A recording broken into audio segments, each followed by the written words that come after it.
Isaac, day 5, Rebekah's hospitality. Then Abraham's servant ran to meet Rebekah and said, "Please let me sip a little water from your jar." "Drink, my lord," Rebekah said, and quickly lowered her jar upon her hand and gave him a drink.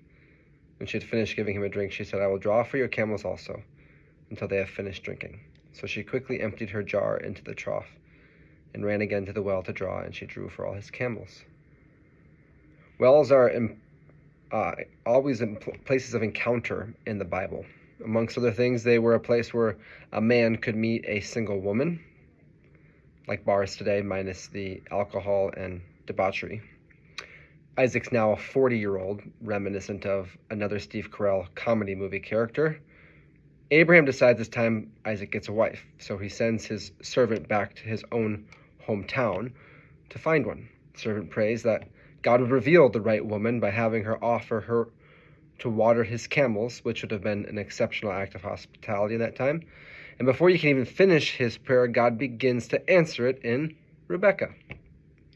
Hooray, Isaac will get married and thus fare well, far better than Steve Carell.